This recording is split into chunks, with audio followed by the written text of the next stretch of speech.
About 4, maybe 5 years ago, I coated these things, the frame rails and a lot of the underside, with duplicolor, and you can see in time it does come out and start rusting through again. Interesting side note here is for those that say the end all and be all is in fact powder coating. These Rancho lift kit parts were powder coated, and we can guess about when that was put on this truck, because I don't know. It was on the truck when I bought it, so maybe 10 years, maybe 15 years, maybe 20. Maybe this truck got a lift kit right off the factory. But you can see the rust will eventually find a pinhole and get in, and it'll get under the powder coating. So powder coating is not the end all be all of it either. So even your powder coated parts will actually get that rust too. Now, things to talk about here. I obviously live in Salt Lake County of Utah, which means I'm in a high altitude arid environment. And so I don't have the problems they have in the Midwest where the humidity and the salt together will get them. Yes, we have salt here. I mean, obviously we're right next to the Great Salt Lake, so a lot of the soils I'm into are salty, especially if I'm out there on the lake itself, on the dry lake bed. Most part it's done okay, but you won't see anything more than just surface rust kind of stuff here. So what I'm going to aim to do today is actually give it another new coating. But first, all this stuff that's peeling off and looking like it's coming off, I want it all taken care of. I want it removed. So I'm going to go after that with a variety of tools. An angle grinder with a wire brush won't really do much for some of these coatings. I don't know how it's going to react with the powder coating, but I know the duplicolor stuff, that stuff maintains a high plasticity. So I'm going to have to do things with more hand tools. Scrapers, wire brushes, that kind of stuff. And I'm just loosening it up. And I'm going to go more in depth than I have before. Because one of the things I've learned over the years is that this duplicolor stuff is, for some reason, still porous. And it'll let rust flash through. So if you want it done, you got to seal it up. In the past, I've used this rust reformer and just duplicolor truck bed coating. I only had 1 can of that at my favorite O'Reilly's.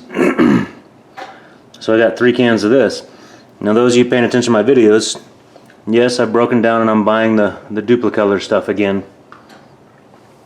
So when I looked at it, the 2K rattle cans of Raptor liner don't give you enough material for a $40 can. Whereas these are 10, 12 bucks depending on where you get them, and give you a lot of material to be able to spray. I haven't done the bed armor kind, I've always done that kind. So we'll see how this works. But instead this time I'm going to use rusty metal primer and gloss Rust-Oleum black before I get to this. Now you're going to do this, you need to pay attention to your coating times. What the coating time is for top coating your Rust-Oleum primer, the rusty metal primer. Your top coating of the black, if I remember correctly, it's within an hour or 2 after it being somewhat dry that you can recoat it. If not, you wait 48 hours. I'm not waiting 48 hours today. I'm trying to get this all done this afternoon, today. 2 tools I'm going to use. Simple wire brush, obviously, and a hard scraper. It's a putty knife, but it's well, this one's more flexible. I might have to pull out one of my hard ones. But these should help me be able to break up what's already loose, and get under it, and then be able to prime it.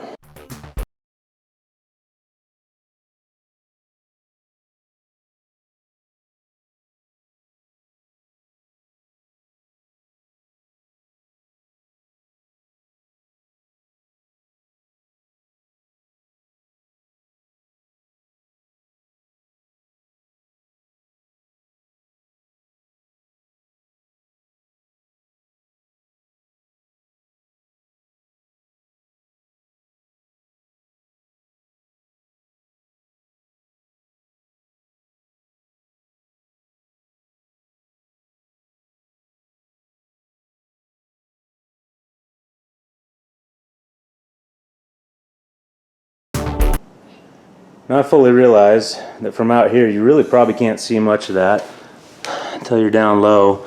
Those infab step bars do actually hide a lot of it, but I'm still going to do it. Biggest thing is, because of all the coating that was on there before, was letting rust in, different holes and things like that. You got all that bubbling rust underneath, and that I want to attack for sure and certain, and make sure I don't get any big holes in the frame. For now, the frame's still solid.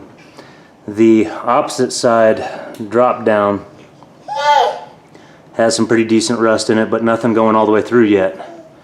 So I've got it all scraped off, made quite the mess. Now I'm going to hit it with the primer.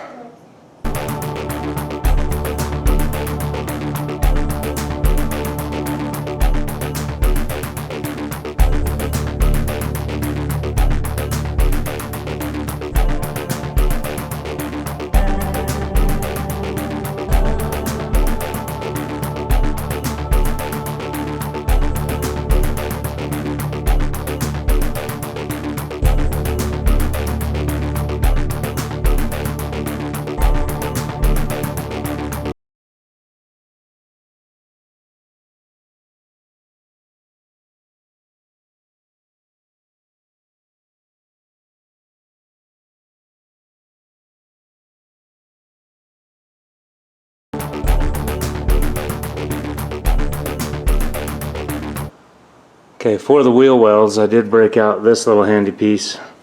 Really rough scrubber thing meant for breaking up flaky metal and rust and everything. And I scuffed up because wheel wells actually held up pretty well. The back better than the front, but there's still some spots you can see where there was rust coming through, so I scrubbed the heck out of those, broke off as much of the flaky loose stuff as I could, and got in there with the red oxide primer. Now I'm going to let all this primer, I've got the frame rails and the wheel wells down, I'm going to let it sit for about 20 minutes, and then I'm going to top coat it with the gloss black. Okay, so that's a coat of Rust-Oleum gloss black. You could leave it like that and just go with the black. You'd probably be pretty well protected. But I'm going to go get some texturized coating of some of that rattle can bed liner. Alright, so my first time actually using the Bed Armor style duplicolor rattle can bed liner. I've used this one for years and years. I mean, this is the newer formula. Honestly, I prefer the old formula that came out more plastic. This kind actually shoots out a heavier texture, much heavier. Not quite as heavy as 2K Raptor liner rattle can, but pretty heavy. And it'd take several coats to get full coverage on that if you don't have a good black base on it already. This, I still prefer the way it shoots. I prefer everything about it, that it has a finer texture. Comes out more matte black. This comes out more glossy. So had they had all of those, they had the one can and 3 of those, so I grabbed what they had. I want to get all this done before winter time. Obviously it's August right now, but yeah, I can get it done now before we start getting into fall and winter and I lose time. Well, yeah, I prefer this kind if I'm going to do rattle can bed liner at all. So here you go, you see it kind of drying up, and you can see it has a much rougher texture. Since this is the first wheel well I shot, it seems to actually be drying in a good, I'm liking this, it's getting a good flatter texture, a flatter color. It was pretty glossy when it went on. Versus like a frame rail. The frame rail's got a much finer texture to it, which I do prefer that much finer texture compared to, very good texture, very good gloss of a Line-X. That's flatter.